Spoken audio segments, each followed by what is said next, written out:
이 땅의 평화, 이 땅의 통일이라는 그와 같은 문제에 대해서는 많이 고민을 하고 또 접근했던 것이 사실입니다. 예. 그렇기 때문에 제가 오늘 축사 이야기를 말씀을 우리 한희승 목사님으로도 듣고 과연 축사를 어떻게 해야 될 것인가 고민을 엄청 많이 했어요.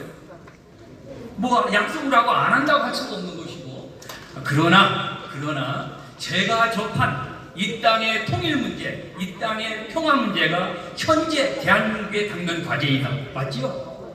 예. 당면 과제이고 이것도 피스로드와 통일이라는 또 평화라는 공통 공물을 가지고 있다. 그래서 또 제가 이 문제는 기회 있을 때마다 안보교육을 통해서 말하고 다니는 거기 때문에 이것을 여러분들에게 말씀드리면 되지 않느냐 이런 생각을 했습니다. 말씀드려도 되겠습니까? 네. 저는 통일 문제가 됐든 평화 문제가 됐든 기회 있을 때마다 꼭 강조하는 게 있습니다. 그 평화 문제를 저는 말씀을 드리고자 합니다.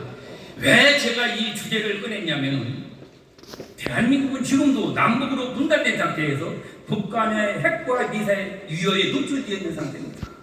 그러다 보니까 평화를 많이 이야기합니다. 통일을 또 이야기합니다. 그러나 이 평화에 대해서 오남용되고 있는 것이 많이 있습니다.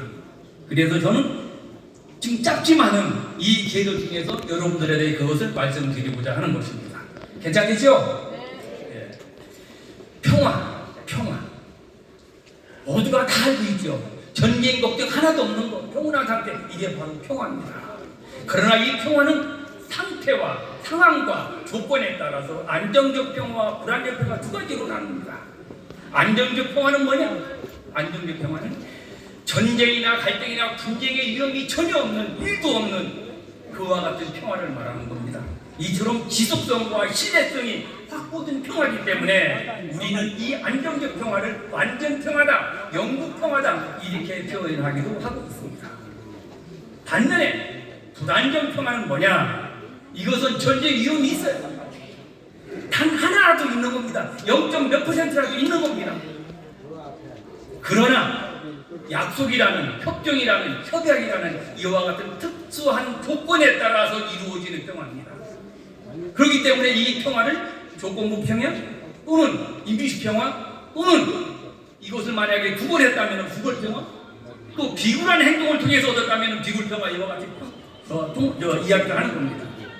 안정적 평화와 비교했을 때 지속성과 신뢰성이 없는 것이 바로 이 불안정 평화인 것이죠.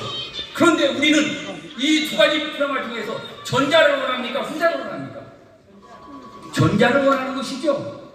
그런데 우리는 이것을 구분하지 못하고 불안정 평화에도 짝퉁 평화에도 임시 평화에도 구글 평화에도 평화에 대한 열정이 냄비처럼 끓어오르는 거죠. 그러다가 언제 그러냐 이거 사라지는 것이죠. 그런데 이와 같은 행위가 이와 같은 상황이 더 이상 없을 것이라고 우리가 장담할 수가 없습니다.